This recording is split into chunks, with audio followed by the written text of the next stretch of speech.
YS Jagan Amaravati వ్యాఖ్యలపై తీవ్ర దుమారం చెలరేగుతోంది. జగన్ కామెంట్స్ పై వైసీపీ నేత సజ్జల క్లారిటీ ఇచ్చారు. అమరావతిని జగన్ ఎప్పుడూ వ్యతిరేకించలేదని చెప్పారు సజ్జల. జగన్ వ్యాఖ్యలను కొందరు వక్రీకరించారని అన్నారు. అమరావతిని మనస్ఫూర్తిగా స్వాగతిస్తున్నామంటూ క్లారిటీ ఇచ్చారు సజ్జల. జగన్ ఇల్లు, పార్టీ ఆఫీస్ కూడా కట్టుకున్నారంటూ చెప్పారు. చంద్రబాబు ఇంకా అక్రమ నివాసంలోనే ఉన్నారంటూ చెప్పారు సజ్జల.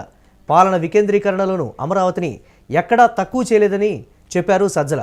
గతంలో జగన్మోహన్ రెడ్డి అమరావతిపై ఏం మాట్లాడారు, దానికి సజ్జల ఎలాంటి క్లారిటీ ఇచ్చారో ఒకసారి చూద్దాం.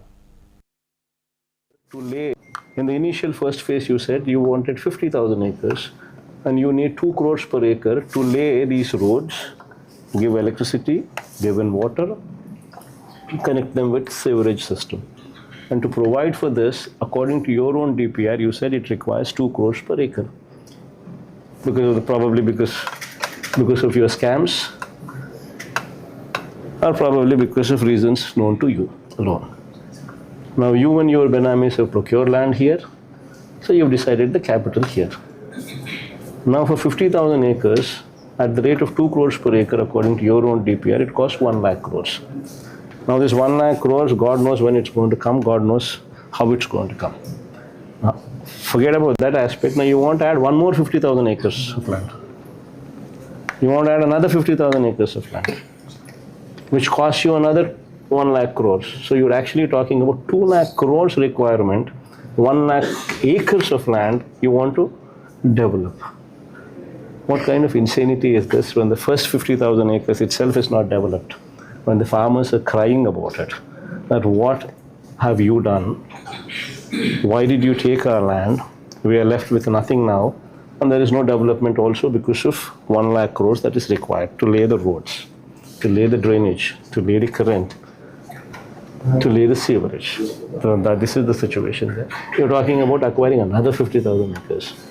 So the insanity is prevailing.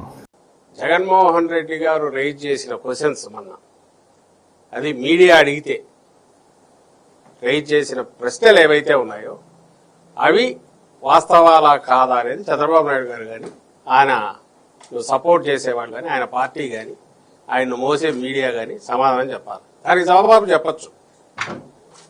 ఆయన రైజ్ చేసిన ఏంటి, నువ్వు తొలి దశ 50,000 ఎకరాలు తీసుకున్నావు, ఆ రైతులకు ఇంతవరకు ఏమి చేయలేదు, దీనికి సంబంధించి అక్కడ ఏది చేయకముందే మళ్ళీ 50,000 ఎకరాలకు వెళ్తున్నావు. ఈ 50,000 ఎకరాలకు సంబంధించి నువ్వు రైతులకు ఇవ్వాల్సిన ప్లాట్లకు సంబంధించి ఇంతవరకు నువ్వు ఒక కనెక్టివిటీ లేదు, రోడ్లు లేవు, ప్లాట్ల రిజిస్ట్రేషన్ లేదు. ఇవి ఏకంగా ప్రాణాలు తీసుకునేంత వరకు, ప్రాణాలు పోయేంత వరకు కూడా దారి తీస్తున్న నేపథ్యంలో మళ్ళీ రెండో దానికి వెళ్తున్నావు. ఇక్కడ ప్లాట్లు ఎక్కడ ఇచ్చావంటే చెరువుల్లో ఇచ్చావని వస్తున్నాయి. ఇది తప్పు కాదా అనేది ఒకటి రైజ్ చేశారు. అది వాస్తవం కాదా, దానికి ఆన్సర్ ఇవ్వాలి కదా.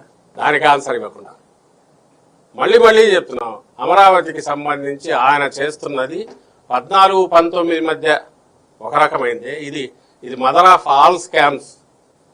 చంద్రబాబు అమరావతి అనేది మదర్ ఆఫ్ ఆల్ స్కామ్స్.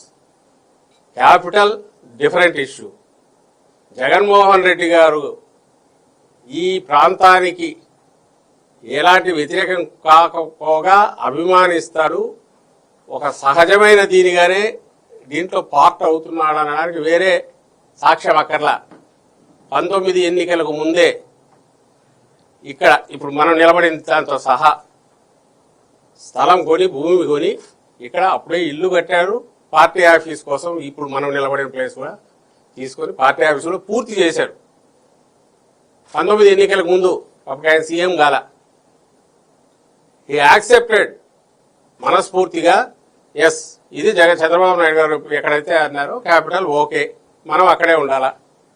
నువ్వున్నావా? నువ్వు ఇప్పుడు 10 ఏళ్ల తర్వాత ఇప్పుడు నిన్న అక్కడ తీసుకొని ఇల్లు నువ్వు ఇప్పుడు కట్టడం మొదలుపెట్టావు. చంద్రబాబు నాయుడు గారు ఇంతకాలం ఒక అక్రమ నివాసంలో ఉన్నాడు. నది బయట, నది మీద కట్టకూడని చోట కట్టిన వేరే వాళ్ళ దాంట్లో ఉన్నాడు. అదే ఒక పెద్ద scam. That's a different issue. So ఎవరు సిన్సియర్ ఇక్కడ? జగన్మోహన్ రెడ్డి గారు ఏ రోజు ఈ ప్రాంతానికి సంబంధించినంత వరకు ఇక్కడ ఉండకూడదనిలా, ఈవెన్ డీసెంట్రలైజ్డ్ డెవలప్మెంట్ కూడా దీన్ని తక్కువ చేస్తుండలే. నువ్వు ముద్ర అది వేయాలని ట్రై చేశాడు చంద్రబాబు నాయుడు. ఈ రోజు దాంతోనే యాజ్ ఇఫ్ దాని గురించి క్వశ్చన్ రైజ్ చేస్తే అపోజిషన్గా నువ్వు చేస్తున్నది ఇది తప్పు అని అంటే ఇమ్మీడియట్ విరుచుకుపడుతున్నారు కాట్ల కొట్టుకోలాగా. అది తప్పించుకోలేడు, వీటికైతే ఆన్సర్ ఇవ్వాలి. ఎందుకంటే మేము అడగడం కాదు, జగన్మోహన్ రెడ్డి గారు కాదు. ఈయన ఇంతకుముందు చంద్రబాబు నాయుడు గారిని అభిమానించేవాళ్ళు లేదా ఆయనతో తిరిగిన వాళ్ళు, ఆయనకు సంబంధించిన దగ్గరగా ఉండేవాళ్ళు, ఇక్కడి మేధావులు ఇక్కడి వాళ్ళే క్వశ్చన్ చేస్తున్నారు. అయ్యా ఏం చేస్తానో, ఎక్కడ ముంచుతానో, ఎక్కడికి తీసుకెళ్తానో ఇది. ఎందుకంటే ఇప్పుడు నోబడీ కెన్ ఇగ్నోర్ ఇట్. ఓ పక్క ఏమో లక్షల కోట్ల అప్పులు తెచ్చేస్తున్నాడు, అవన్నీ డ్రైన్ అవుట్ అవుతున్నాయి.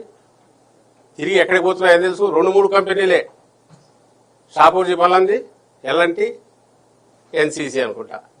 ఇందులో మేజర్ పార్ట్ షాపూర్జీ పల్లంది, ఎల్ఎన్టీ. ఎవరైతే గతంలో చంద్రబాబు నాయుడుకు ఇన్కమ్ ట్యాక్స్ కేసు పెట్టి వీళ్ళ దగ్గర నుంచి కిక్ బ్యాక్స్ తీసుకున్నాడని కేసు కూడా పెట్టారో, డైరెక్ట్ ఆయన మీద 2,000 కోట్లు ఎగరగొట్టారని 2,000 కోట్లకు సంబంధించి ఇన్కమ్ ట్యాక్స్ నోటీసులు ఇచ్చారు. ఏ విషయంలో అయితే అప్పుడు తన పిఏగా ఉండేవాడి మీద కేసు కూడా పెట్టి అతను పరారు కూడా అయిపోయాడు. మళ్ళీ ఇప్పుడు వచ్చాడు, ఇప్పుడు వచ్చి రెగ్యులరైజ్ కూడా చేయించుకున్నాడు. That's different issue. రాచమర్యాదలు తీసుకొచ్చారు, రెగ్యులరైజ్ చేశారు సర్వీసు, సస్పెండ్ అయిన ఉంది. కరెక్ట్ గవర్నమెంట్ మారినాక ఇతను వచ్చాక వచ్చాడు. ప్లస్ పాతవన్నీ కూడా పే చేసినట్టున్నారు.